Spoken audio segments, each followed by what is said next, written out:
Hi, I'm Pav. And I'm Neil. And welcome to the Top 10 of Anything podcast. Let's start the countdown. 10, 9, 8, 7, 6, 5, 4, 3, 2, 1. When you have killer good looks, amazing physique, talent that knows no bounds, it must be tough. Well, talking from experience, I can tell you, yes, it is. But Brad Pitt has given some iconic, amazing and moving performances. From Hunk to Babylon, the actor-producer has been a star for decades. Here's Neil with 10 Brad facts. Thank you very much, Pav. So here we go. His full name is William Bradley Pitt and was born on December the 18th, 1963. You finish this now! He majored in journalism at the University of Missouri. I'm not saying you're not mentally ill. For all I know, you're crazy as a loon. While trying to find acting work, he had multiple jobs, including a limousine driver. Condescend me, man. He was only in Los Angeles for 7 months before getting an agent. Oh, what's in the box? He went to an acting class with one of the strippers he drove around and met the famous acting coach Roy London, which he says set him on the path to where he is now. I want you to hit me as hard as you can. His first on-screen kiss happened with actress Shailene McCall during his 5-episode run on the primetime soap Dallas. I'm running away with your wife. Great. His first film role was in The Dark Side of the Moon in 1988. Anybody accidentally kills anybody in a fight, they go to jail. It's called manslaughter. Brad turned down a role in Apollo 13 to be in Seven. Is there no one else? Brad has been banned from visiting China due to his role in 7 Years in Tibet. Sound good? Yes, sir! And in 1999, Athena Rolando broke into his Hollywood home where she dressed in his clothes and waited for him. She received a court order to stay 100 yards away from him for 3 years. Did you have a shade? Well, there we are. Nice timing as well. Yes, it's all about Mr. Brad. Is it Bradley? Is his name Bradley? Well, William Bradley Pitt. William Bradley Pitt, yes. So it's all about Bradley Pitt. I think he's more of a Bill Pitt. Is he? Okay. And joining us is one of our wonderful top heads and long-time pod friend. Is Kim. Hello, Kim. Hello. It's good to have and you. Brad Pitt fan of. Yeah, well, who isn't? Who isn't? Well, I was going to say, who isn't? I forgot to ask. Where's your call center headset this week? It is here, but I'm trying to be without it. Oh right, okay. You're weaning yourself off it, are you? Yeah. Is that what it is? Have you been driving around with it on and going to shops? No. Talking to everybody with it on. It's become an awful habit. That's always cool though. It looks really good when you have it on. I'm surprised you haven't got it. Okay, so we are talking about Brad Pitt. So where do we stand in regards to being fans of Mr. Pitt then, Kim? I've always been a fan of Brad Pitt, and not only for obvious reasons. Yeah. Obvious. But you know, he's just so talented. So talented. What about you, Neil? Oh, sorry. I think done a lot of films, played a lot of different characters, which is why picking just 10 films is quite hard. Yeah. Neil? Yeah, I agree. He's more than just looks, isn't he? I mean, as a man, he is a very attractive man, isn't he? He's a very good-looking man, and he's 60, isn't he? I was going to say, he's one of these ones that will grow old very, very gracefully, won't he? Yeah. But regardless of that, he's a great actor, and he also takes some good choices, like brave choices. He doesn't follow the sort of the straight and narrow path. I like the fact that he wanders off and tries something new. Yeah. And I just think he's a great actor. I mean, he had such an impact, didn't he, to me, when he came in on Thelma and Louise. I didn't sort of know him before. And, well, we haven't looked back since, have we? It's just been phenomenal. I put him in the same sort of, in the same, or on the same shelf, if you like, as someone like Johnny Depp and that Timothy Chalamet as well. They are very, very good-looking men, but they don't necessarily go for the Hollywood style, hero flicks. Heath Ledger, I think, is another one. They always like to choose very interesting things to do, and sometimes will not make themselves look particularly glamorous in certain roles. But I think with Brad Pitt, he's one of those guys that is just like he'll throw his hand at absolutely anything, and we'll jump up in, we'll appear in movies even if it is for like a split second for certain things, just for a laugh or whatever. So and that's the other thing about him. He seems to have a really good sense of humor, right? From like back when he joined the Jackass Boys and did a load of that. I mean, even that Lost City, I don't know whether you've ever seen that. It's not really a Brad Pitt, but I think he's hilarious in that. He is hilarious in that. He's the best thing of that movie. I thought it was just a typical run-of-the-mill, almost like one of those 90s rom-coms, and the bit that Brad Pitt is in is like he's playing against type. He's playing to type, isn't it? So what people think he is, this long-haired hunk of a man that can do anything. But I didn't particularly like that film, but I thought Brad Pitt was... No, he was good in it. No, I'm with you. And again, I think most of the movies, he's the best thing in all the movies that he's in, no matter how big or small his role is. Yeah. But it's going to be interesting. I'm sure we're going to have a few duplicates on this one, but it's going to be interesting to see what everybody's favourites are. So, Kim, kick us off with your number 10 Brad Pitt movie. Okay, already been mentioned on the podcast this evening. I'm starting with Thelma and Louise at number 10. Like you, Neil, this was my first real introduction to Brad Pitt. I think we've all had more than one, for me, definitely, our Thelma and Louise moments. And we've all... with a Brad Pitt type, Kim? With Brad Pitt, yes. For its time, obviously, it's looking back now, it's quite dated, but it's still a movie that I still will turn to if I feel the need to watch something like that. I still think it's a great movie. I hadn't seen it for a while, and it was on the TV, and I joined it sort of 10 minutes in and watched the whole thing. I'd forgotten how brutal some of it was. Some of it is, isn't it? I'd really forgotten. But what a soundtrack! And as well, yes, yes, definitely. Confession time with me. I've never seen it all the way through. Thelma and Louise, never seen it all the way through. You need to watch it. It's a masterpiece of directing. Ridley Scott, isn't it? Is it? I mean, it'd be nice. Hopefully, the women make it to the end. Is all I'm sort of hoping. Who knows? You don't see them, do you? You don't. I don't know. I've never seen it. I don't know what happens. I won't tell you. Yeah, okay. Right. Won't tell you what happens, but they might have. I'm sure they did. It's a feel good, fun family film, isn't it? Yeah. Thelma and Louise, The Return, The Revenge of Brad. Okay, so that's your number 10 then. Neil, what's your number 10? So mine is Babel or Babel. If it's anybody seen this, he starred with Kate Blanchett. It's directed by the guy that did The Revenant and Birdman. It's a story of 4 families that are affected around the world by one single event, which is the event that happens with Kate Blanchett and Brad Pitt.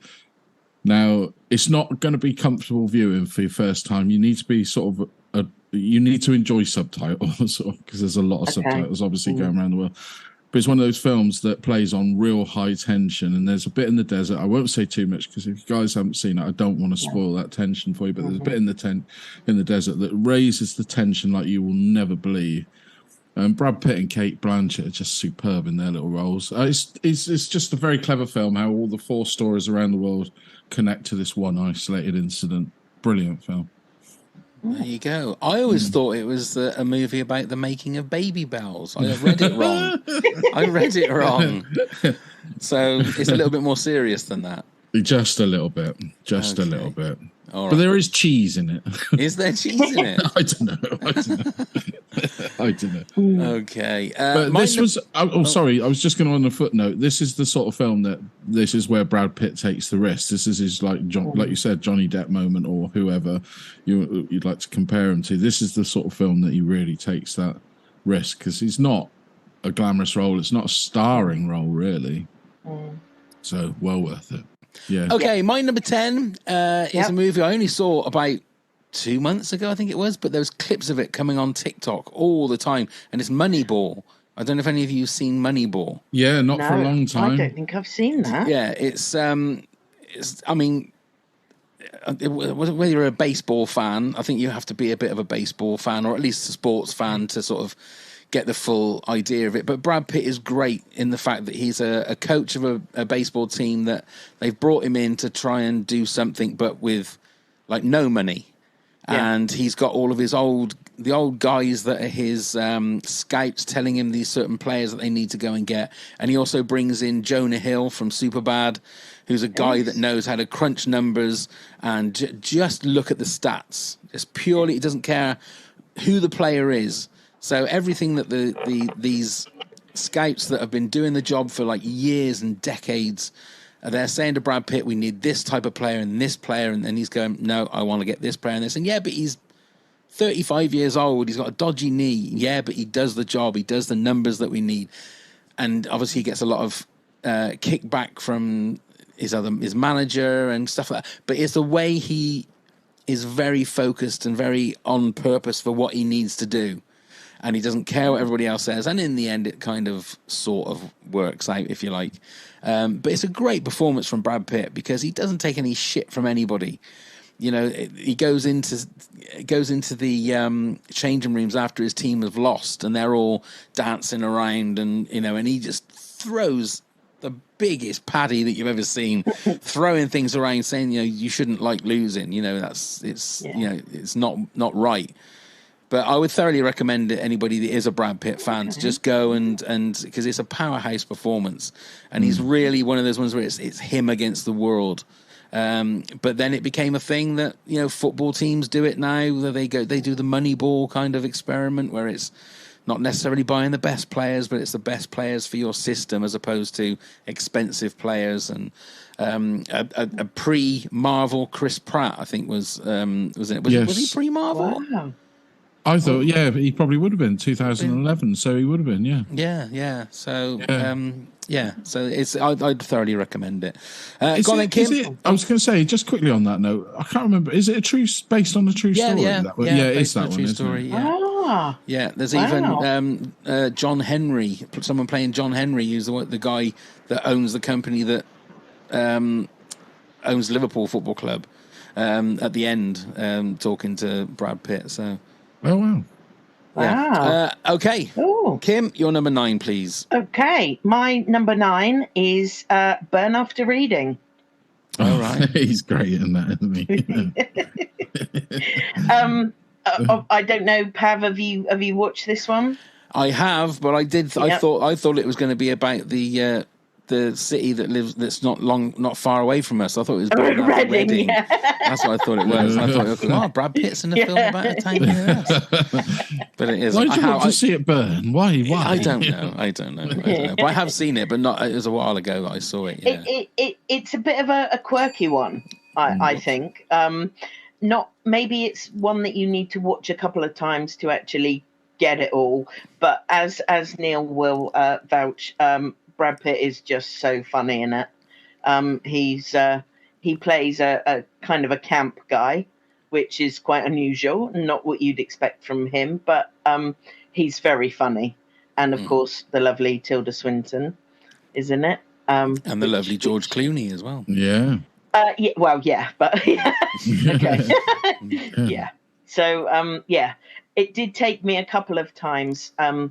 I watched it when it first came out and then have re-watched it quite recently, and I enjoyed it more this time around than I did last. So it might be a slow burner kind of thing. Yeah, I've only watched it once, I must admit.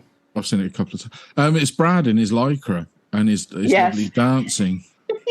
That's right. I remember that bit. Yeah. Yeah.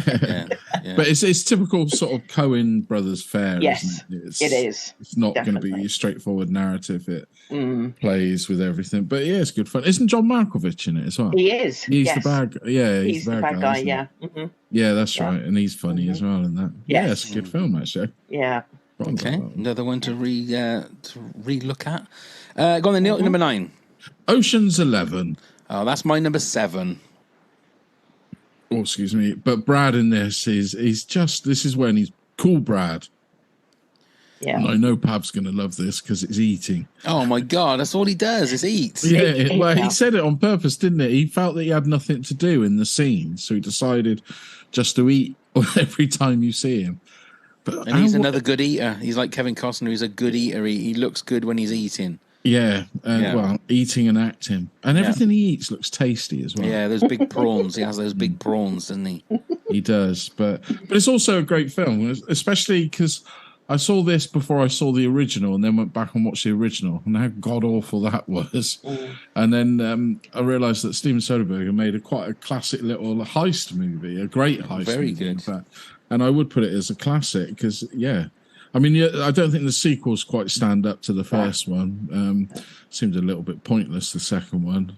But this is what you call this is really a, what's the word? What do they call it? A movie? No, when there's all of them together. My mind's gone blank. Ensemble Film, isn't it? It's the closest thing, I think, that has come to something like a Cannonball Run. Yeah. Yeah. You know, where they've taken stars that are big stars of the day and they brought them all together in the same kind of movie. But yeah, I mean, Ocean's 13 I thought was really good with Pacino. Yeah, that was good fun. That was a good one. The second one was just all over the place.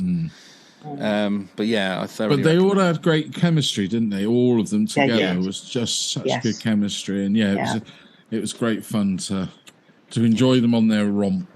Didn't make your top 10 then, Kim? No, I struggled after 11. I have to admit, I think it should have maybe been a one-off kind of thing, and there were so many other great people in it that I just think to pick Brad out of that would have been not good. But I enjoyed it, but not, like I said, after the initial one. Right. I think it lost it a bit after that. Yeah, no, that's fair enough. And then why they did Ocean's 8, I have no idea. No, it's just ridiculous. No. It was just the same old formula. It was. I mean, it wasn't bad. I wouldn't give it a being bad. No, it was just again pointless. And I mean, the only tie-in to it was she was Danny Ocean's sister. Oh. Yeah. Yeah, it was pointless. Anyway, my number 9 is a movie that Brad's not in a lot. It's another ensemble movie, you could say, but it's The Big Short. I don't know if you guys have seen that. Yeah. I watched it quite recently because it was one that I hadn't seen, and I didn't much like it. No, it's like I've watched it probably 5 or 6 times, and I still have no idea what the hell is going on. Even when Margot Robbie's in a tub with bubble bath explaining all the stuff. Yeah. But it fascinates me because these guys are all greedy, but they all know what they're doing. And I think Brad Pitt's the only one that has any kind of morals and any kind of soul, because when the 2 young guys that he's helping, they're there high-fiving each other and whooping because they've gone and made themselves a lot of money. And he says, "What are you doing?" He says, "You do realise that people have lost their lives, people have lost their houses, they've lost their pensions, all because of what you've done." You know, and I think it's a very understated performance from Brad Pitt, but it's really, really good. It shows you just what a good actor he is. He's not just a pretty boy. He's just a really good, solid actor. But yeah, so that's my number 9. Kim, your number 8, please. Okay, my number 8 is Fight Club. Oh, that's my number 5. And that's my number 2. Now, of course, I can't ask you to say anything about it because the first rule of Fight Club is we don't talk about Fight Club. So, so Neil, you're number 8. No, I'm only joking. Yeah, and I can't talk about it because it's the second rule, isn't it? Yeah. At first, when I first watched it, I didn't really understand what was going on. But once I'd grasped the idea with Ed Norton and everything, I did actually find it a good film. Yeah, again, it's one of those Brad unique, is just one of those unique kind of movies that when the penny drops, everything makes sense. Yeah. You know, but it's such a good film. Such a good film. I mean, I'd read the book before. Of course you did, Neil. Of course you did. Well, I'm a little bit of a fan of the author. Yeah, the author. I've banged on at you about reading a book of his called A Haunted and everything like reading. that. But Fuck after reading is what I say. That was the sequel to Burn After Reading. Yeah. Fuck after reading. Yeah. But I just think it's genius. This is when Fincher was like Christopher Nolan is now. Couldn't do anything wrong. I just, honestly, this film, I saw it before because it was still in the time when they released films earlier in America than they did in this country. And I happened to be in America and it was released and I went to see it.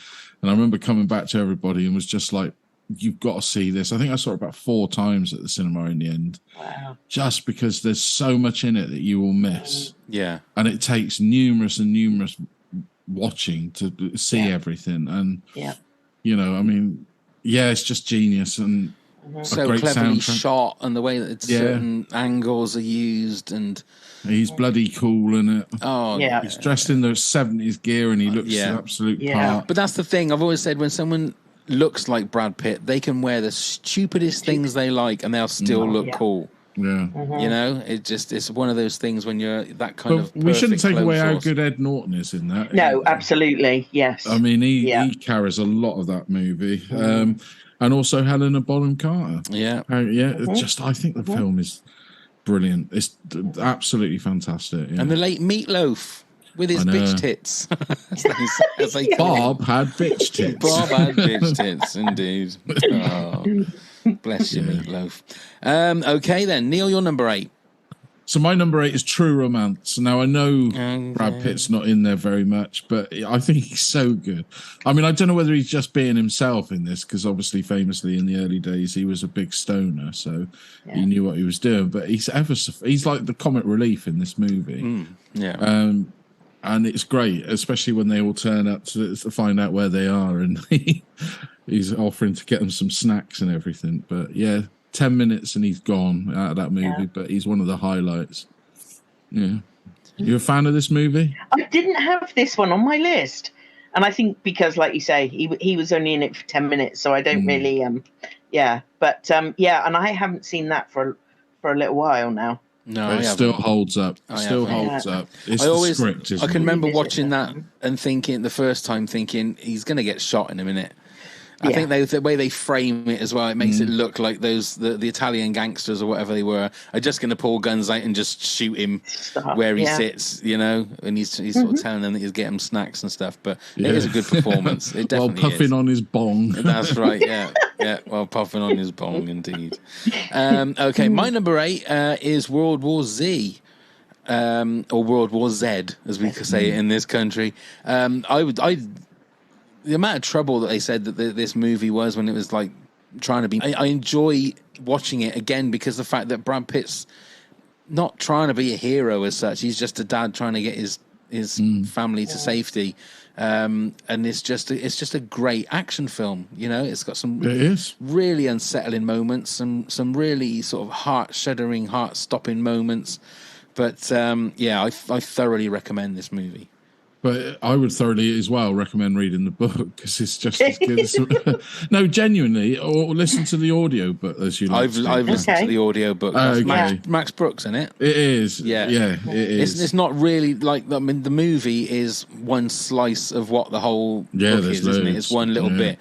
Yeah, I really enjoyed listening to the audiobook because it basically follows him around the world, which is why I always wish that they always said David Fincher was going to do the sequel, didn't they? Yeah, but the book was also different people's stories as well, wasn't it? Yeah. You went around the world. Just the one person. I mean, it was interlinked with him. Yeah, because he was going around there. You know, we had the whole bit on the submarine, don't you, in the book and everything like that. So, yeah, highly recommend that. But yeah, great film. It was filmed in Glasgow. A lot of it was, yeah. Wow. Same place as like Indiana Jones, the new Indiana Jones, and The Flash as well. Yeah, that's right, yeah. All shot around there, yeah. Okay then, Kim, you're number 7. Okay. Ironically, my number 7 is 7. Oh, that's my number 4. Oh, okay. I've rewatched this quite recently as well, and I'd almost forgotten a lot of the things, and obviously Morgan Freeman. Fantastic in it as well, and I think another one of the things that I like about Brad Pitt is how he interacts with other actors so well. My other choices later on will reflect this as well, but I think there's a lot of pairings that work really well, and I think Morgan Freeman, Brad Pitt was definitely one. Yeah. Of those. Yeah, I mean, this is about as dark as you can get with a Yes. movie. There's not many. I'll say there's not many like lighter moments or laughs, but the what was his name? Who was the guy who played like their boss? It's Lee R. Emery or something. Oh, well, and he sat on the desk, and the phone goes, and he picks the phone up and goes, "This ain't even my desk," and puts the phone back down. That's got a nice little light-hearted moment, but there's not many slivers of light in this very black, dark movie. Yes. And I like it even more the fact that it hasn't got a happy ending. Yeah. It's got a very downbeat ending, but Neil's not going to say anything about it. I wonder why. It's not in his top 10, which is a surprise. No. But there you go. Okay. There you go. But maybe we'll come back to it a little bit later on. Neil, your number 7, please, for number 7. 12 Monkeys. 12 Monkeys. Yeah, Brad's performance in this first Oscar nomination, I believe, wasn't it? Yeah. He's fantastic as I can't think of his name actually now on the top of my head, but I love this Terry Gilliam film. I'm a big fan of Terry Gilliam, to be honest, but it's not as straightforward as you think. Bruce Willis again playing against. He was another actor we forget that tried brave things. I mean, you know, bless him. He sort of fell out of favour and became known as an arsehole, but he really did try back then. He did a lot of different things, and 12 Monkeys is one of them. And I love Brad Pitt's crazy performance because it's a restrained crazy performance in a sense. I was going to say I haven't. It was probably number 11 or 12 in my list. It's not in my top 10. So, but it's a great performance from. It's another one Brad. I would suggest revisiting as well, especially if they've done a TV series. Now I've not seen the TV series. I watched the first episode of that and then just sort of went away from it really. But I would revisit it because, and we talk about documentaries and that, but there's a fantastic documentary on that. What was that about the hamster wheel, wasn't it? Yes. Yeah, they made a documentary about the making of the movie and it's absolutely superb. Yeah. Okay, yeah. My number 7 was Ocean's 11. Okay. So back to you, Kim, for your number 6, please. Okay, my number 6 is quite a recent one that I've watched quite a lot, and it's called Bullet Train. Oh yeah, I watched this for the first time when it dropped on the streaming recently. I quite enjoyed this. Isn't it? Yeah, good romp, wasn't it? Yeah, yes. Good romp. Yeah, and I think the idea of him sort of coming out of retirement and doing another job and all of that is quite fitting for someone of his years, if you like now.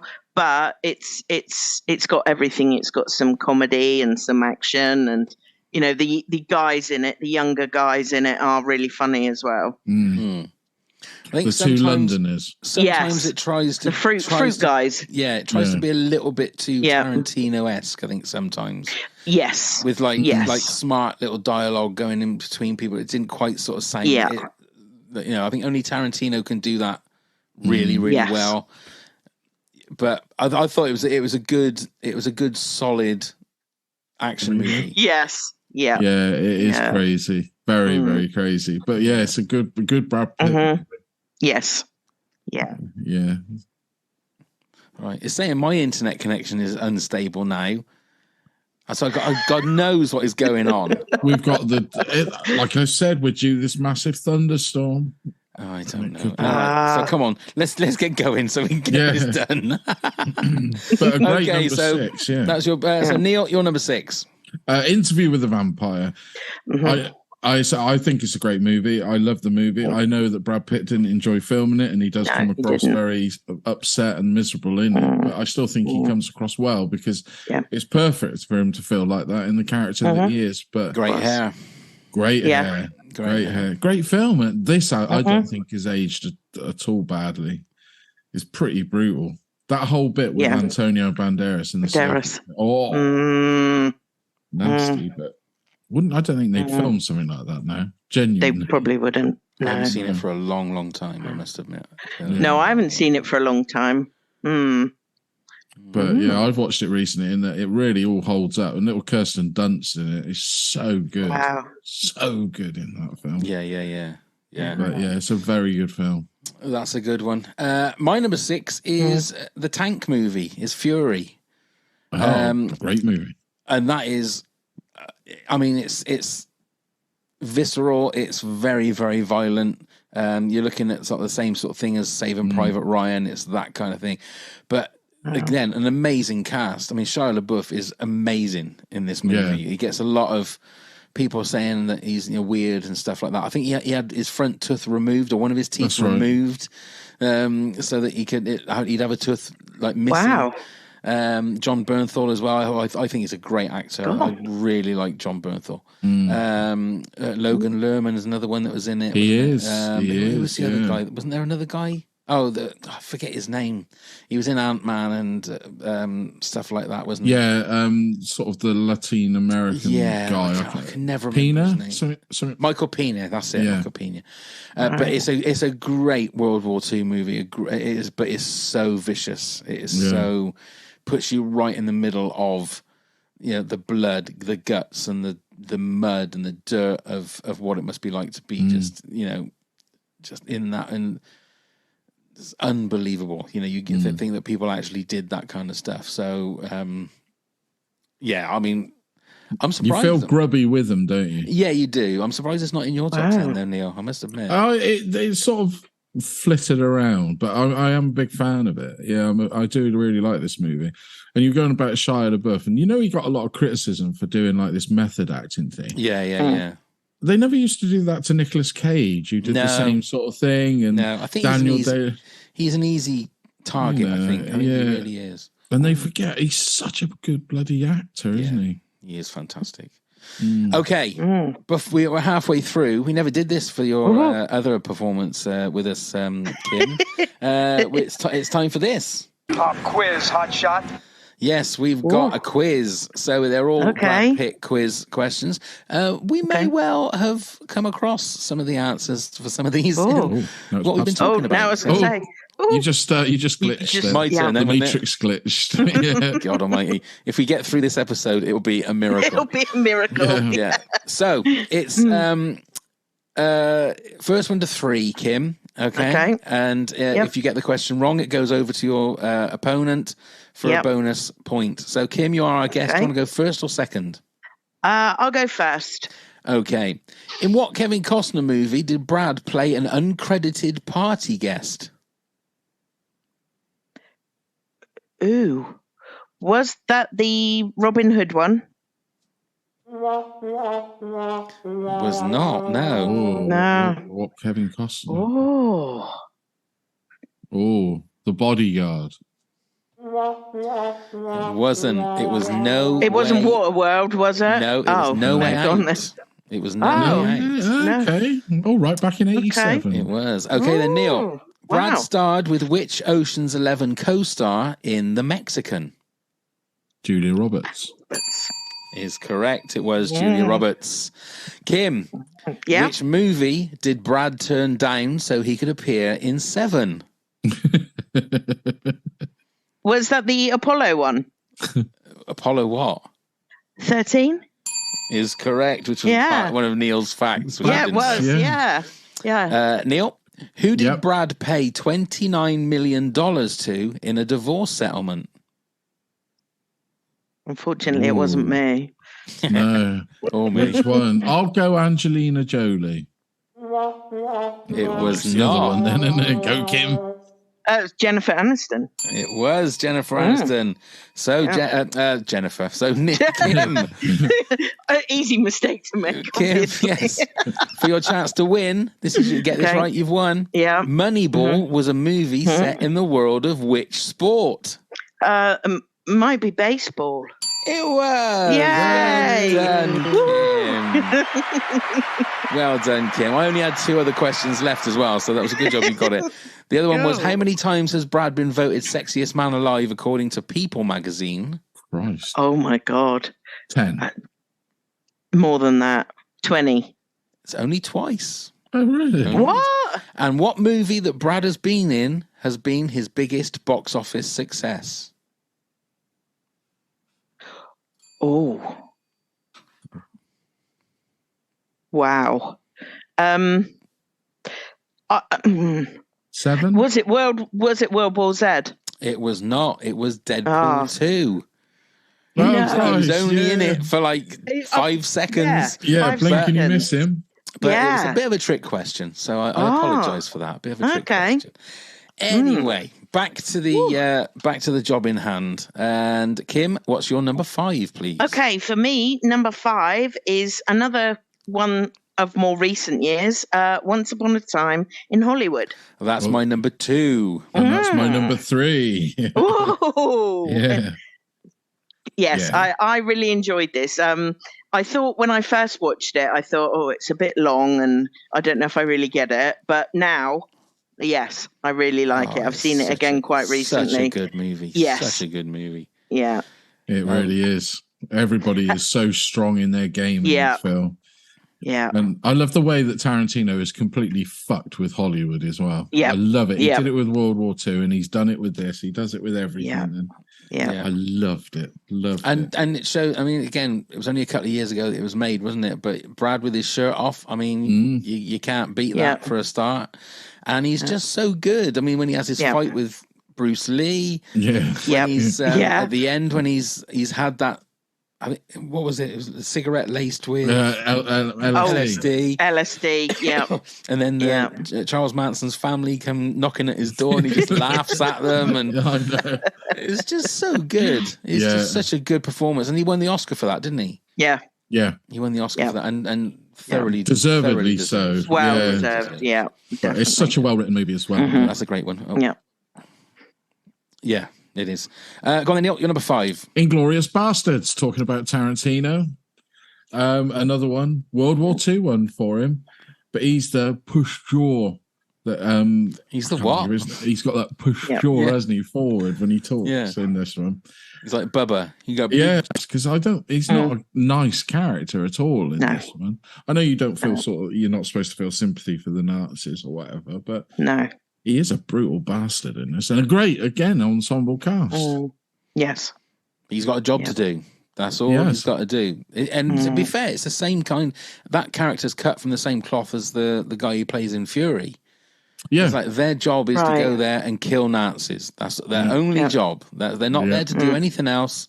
And they're both exactly the same. But I think there's obviously a slight sort of comedic turn there is with the one in Inglourious Bastards, which is what Tarantino does a lot. Well, it's like 1 minute you're laughing, the next minute you're carrying behind your hands because you don't want to see what's going to happen. And I think he's a lot like that. He's scalping the Nazis, isn't it? Which is a throwback, obviously, to what the Indians used to do to the. That's right. You know the Native Americans. Let's get that right. Yeah. Come on, Neil. But it's and I think it was a throwback to that and that sort of Western visualization of the brutality of it. That's what I was going to say. But what a film. It starts with one of the best opening of a movie as ever. Oh, yeah. This is I think this is probably Tarantino's strongest opening, with just Christoph Waltz in that wood hut. At the farmhouse. Yeah. At the farmhouse, and then how that turns. It's just brilliant. Brilliant. Yeah. Thoroughly deserved. Okay, my number 5 is Fight Club. So we've already spoken about that. So Kim, what's your number 4? Okay. Before I mentioned about great partnerships with Brad Pitt, my number 4 is Legends of the Fall with Anthony Hopkins. Both great actors, and in this film in particular, I think their relationship is really, really heartwarming. And stunning hair. And that's another one with stunning hair. But it's in this one, long hair, isn't it? Yeah, this smouldering good looks. This is the front of a Mills and Boon book. Yeah, definitely. Smouldering look. Yeah. And also the wonderful Julia Ormond, which disappeared completely. Yes. Stunning. Yeah. Yeah. I haven't seen that. And isn't Elliot from ET in Yes, that? Elliot from ET is one of his other brothers. Yeah. That's right. Yeah. It's been a long time since I've seen that film as well. Yeah. Me too, actually. But it was. I always remember it being a good film. Yeah. Seen this? Am I the only one? No, I've not seen this. I have, but again, a while ago. It's a long movie. It's a long movie, but It never fails to bore. It never fails to, it just... It always bores you, you mean? Yeah, no, don't twist it. I've got my words wrong. But you know what I mean? The night's going, mate. It's just... It is. It is. But it's, I think this is fantastic, this movie. And it's a great performance from him. Very realistic. They got a lot of complaints about the snakehead beheading in that, which wasn't real. It's not real. What's his name? Affleck. Casey Affleck. Casey. Oh, he's so good in this. So good as well. But it's the fact that at the end of the film, obviously Brad Pitt's playing Jesse James. It's just the story of what happened and how he was shot, and killed. No spoiler there. We all know that. Well, the title is in the title, mate. Yeah. But when they morph Brad Pitt as Jesse James in the coffin at the end, it morphs into the real picture of Jesse James. You'll be surprised how close they Really? Wow. I didn't see that bit. I can't remember. Did you not? Bit. No. Mm. Oh, right at the very end when the titles go up. Oh, right. No. Watch it again. No, it's probably Wow. asleep. 3 I was hours probably to asleep spare. by If then. you got yeah. spare 3 hours, yeah. Yeah, that's the only problem with this movie. It's long, but I think it's what you're rewarded by it. Like I said, I wasn't bored at all in this film, and I've watched it a few times now and never have been bored since watching it. I think they did a fantastic job on this movie. Okay. That's why it's so high. Very good. Okay. My number 4 was 7. So it's your number 3 then, Kim. Mm-hmm. Okay, my number 3 is a film that I think it was Neil that had mentioned it. The Mexican. Mm. Yeah, with Julia Roberts. I really like Brad Pitt in this one. So what is it? I've never the seen it. idea Is that it what is it? Is it a comedy or? It's a slight rom-com, but it's a slight rom-com. Brad's girlfriend is abducted, or however you want to say it. He has to go find her, and all that happens along the way, kind of thing. Right. There's a great scene with a pickup truck and a dog, and it's all great. Yeah. Yeah. And a Volkswagen Beetle. Yeah. Yeah. I watched it only once years ago. I remember bits of it. I remember feeling very hot while I watched it. It's one of those sweaty ones because obviously they're deep in Mexico. Yeah. And quite dusty and sort of. Yeah, I can't remember a lot about the story though. So was this pre Ocean's 11 or post Ocean's? It's about 2001, I think. 2002, maybe a bit. Yeah. It was early 2000s. This one. Yeah. Came out. Yeah. Yeah, I never really saw it at all. Yeah, because they always said it was like the perfect marriage. Two big actors, but alas, it didn't do what they wanted it to do at the box office. So. Right. Yeah. Okay. All right then. So Neil, your number 3 was Once Upon a Time in Hollywood. My number 3 is Snatch. Yeah. That's my number 2. That's your number 2. I'll fight you for your shoes.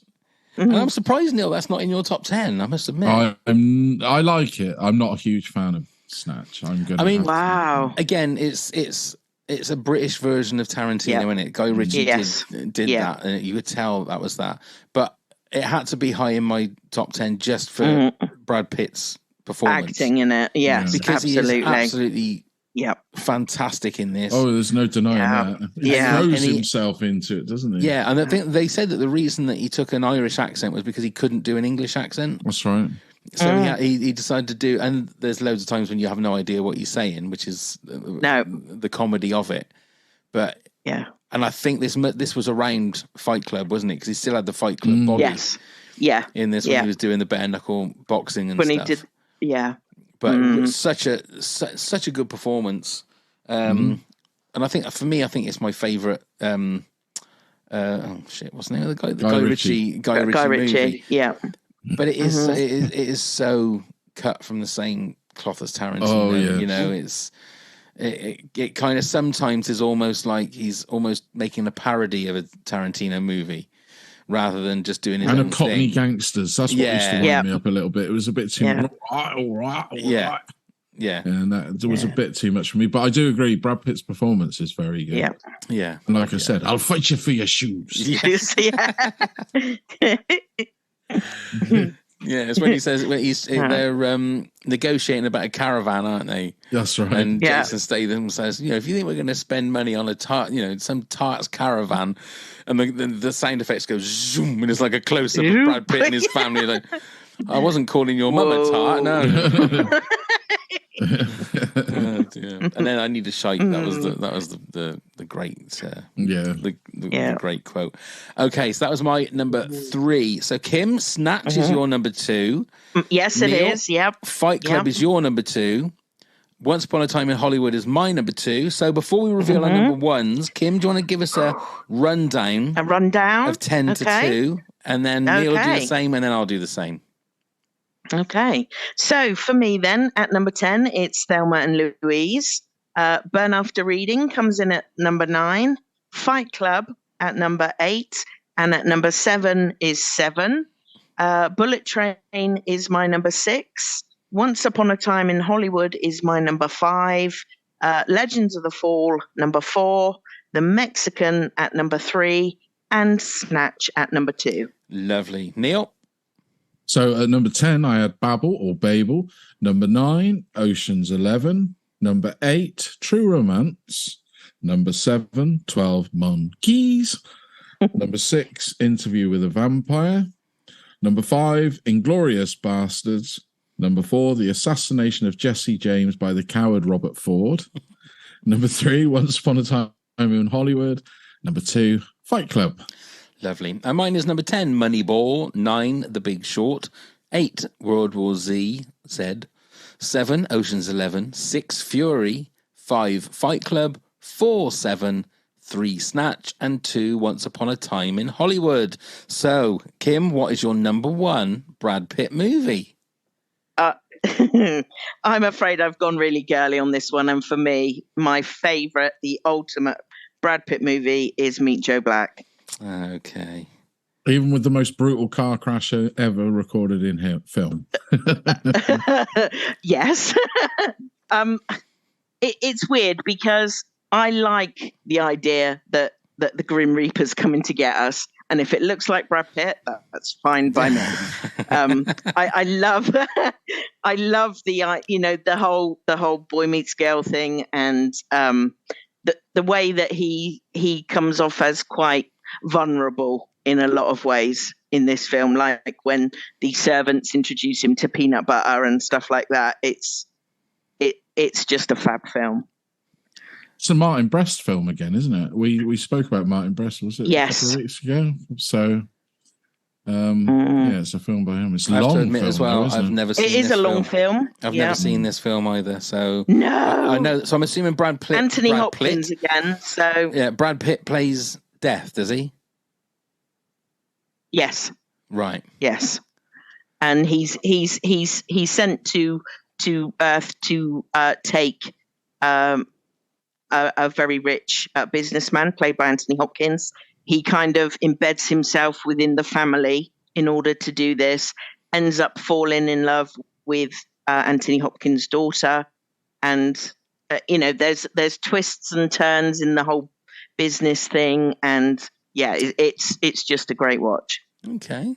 And Brad Pitt looks absolutely amazing in it. Yeah, he has that. I've seen the clip where he gets hit by the cars, and that is pretty vicious. But then he's also got very nice blonde hair, hasn't he? So yeah, yes. Start swooning in a minute. Oh yes, indeed. That's a good one. Then I will try and hunt that one down and watch that, because I've seen clips of it and I've never ever sat to actually watch the whole thing. Go on then, Neil. Your number 1 is 7. It is 7. We all know it's 7. We talk crazily when we talk films on there that, we talk about what we say is a perfect movie. This to me is a perfect movie. It's got a perfect story. It's fucking well written. It revolutionized the serial killer thing completely, because everybody wanted to copy it afterwards. Yeah. Right up to what Saw is. Like you said before, it's so refreshing to see Hollywood not back down. not be taken over the movie, and they have the unhappy ending, which is completely fitting with the movie. The bad guy wins. Yeah, the bad guy wins. Mm-hmm. And that is refreshing to see, especially in the way they did it. And performance-wise, just brilliant. And of course, he met Gwyneth Paltrow on there, didn't he? And he liked her as well. He likes his leading ladies, doesn't he? He certainly does. There you go, Kim. All you need to do is get in a movie with him. Look, and you'll be fine. No, that's all I need to do. You could have 7-2. No, that wouldn't work. 14. Yeah, 14. Yeah. Get away from that call centre and get on the movie set. Right in the script. But it is, I think it's well, and again, it's not aged. No. And, right from the downpour of the opening where he's the rookie, the new detective in the precinct. It never stops raining until we get John Doe out into the desert, and we forget how good Kevin Spacey is in this film. Yep. Yeah. Kind of not allowed to talk about him anymore, really, are you? Well, we are, because he was proved innocent. So. But was he? Well, what's the point of being proved innocent if he's not going to be? Can you believe the courts? I don't know. Okay. My number one is Inglourious Bastards. That's my number one. We have spoken about it already. It's another great ensemble movie, but I think Brad Pitt again plays. He's the star. He's the man of the match, if you like, of the whole show, because he just lifts up. Even though what he does is horrific, there's that slight glint in his eye, and there's some funny little bits as well when he's trying to learn. He's trying to pass over as an Italian filmmaker. Isn't the he? Italian bit is really funny, and he's still got his American accent. The strong whatever it is part of the America that he's from. Yeah. Okay, we got a few honourable mentions. Maria Pereira, hello Maria, says Inglourious Bastards and Ocean's 11. Stu Grant, in no particular order, 7, Fight Club, Curious Case of Benjamin Button, The Mexican, California, and 12 Monkeys. And I know it doesn't count, but the episode of Freddy's Nightmares he was in as well. There you go. Karine Pasta said there are a few of my faves, Ocean's 11, Legends of the Fall, 7 Years in Tibet, and Thelma and Louise. Lisa Buchanan says, A River Runs Through It. That's a good film, actually. Yeah, she says, true story, my grandfather... Was Kevin Bacon in that? I know that... Or was that River Runs Wild? That was the River Runs Wild, yeah. Lisa carries on, a true story, my grandfather was friends with the person his character was based on. Oh, wow. There you go. Interview with a Vampire. Wow. I wouldn't mind being bit by him. You know what I mean, she says. Ocean's 11, he ate his way through the entire film. And Once Upon a Time in Hollywood. Rick Tyndall said, I loved Meet Joe Black, but that was more for Sir Anthony Hopkins' performance. I'm actually surprised how many movies of his I haven't seen. I need to watch a few. I'll abstain for the more knowledgeable movie watchers. Thank you, Rick. Jennifer Perret Light said Fight Club. Janine Bender said Once Upon a Time in Hollywood. Mark Di Natale said, I don't have a favourite per se, but I do like him in Inglourious Bastards, but hands down, greatest small part is in True Romance. And Kim Mendes said Thelma and Louise, Legends of the Fall, and 7. Well, we managed to get through it. We did. We managed to get through it. This is going to take a hell of a lot of editing, but we might get a half-hour episode out of it. But we still we did it. Before the storm came, we did it. So we did. Before we actually say our goodbyes and our thank yous, Neil, tell everybody how they can get in touch with this shite show of a gubbins. You all did very well. Thank you, Mr. Granger. You can find us on all Mr. Grace, wasn't it? I was going to say Mr. Granger. Who the fuck is Mr. Granger? I don't know, but Mr. Grace is looking around. Oh, Kim's off already. She's gone. No, I'm not gone, am I? Yeah, you disappeared your from name just came up then. Yeah, we're going to fucking shit. But if you want to follow all this mad mayhem, you can find us on all the social medias at Top 10 Pods. Give us a click, give us a like, give us a follow. Email us at top10pods@hotmail.com with any questions or suggestions you may have. Come and help support the podcast at patreon.com/wonderful Kim. Check out all of the links via the link tree. You can find the link in the show notes. And please do come subscribe, leave a review, rating, wherever you get your podcast from. Wonderful. And Neil, well done for not wanting to have a shit or puke in this episode. Well done. Oh, that was bad last week. That was bad last week. Oh, well dear. done. I felt well awful. done. I went to bed straight after. I felt awful. I had a touch of the dicky tummy, and I had to, right in the middle, I had to say to Bev and the guest, I had to say, I'm so sorry. You're going to have to give me a couple of minutes. I'm feeling rather unwell. And I did. I was as sick as a dog. I'm gonna try and go and sort my computer out. Neil is gonna go to bed again. Kim's gonna finish her shift at the call I'm center. gonna go and Well, I'm gonna might actually have something to eat first. Oh right, okay. Before Well, I Kim, go to thank you for joining us again. No, thank you guys. And we will Always try a not to pleasure. make it too long next time, and we'll make sure that all of our technical issues are sorted and there's no problems. And we'll but thank you very much for your support as always. You're an absolute peach. You're welcome. You are. Bless Thank your you very heart. much, Bless. Kim. Thank you very much. And All great to right. see you again. Great to And see you. So, you. so And thank you. you. Thank you, Neil. Yeah. Thank you, Kim. Thank you very much, everybody, for Thank watching and you. listening. And let's go start the countdown. 10, 9,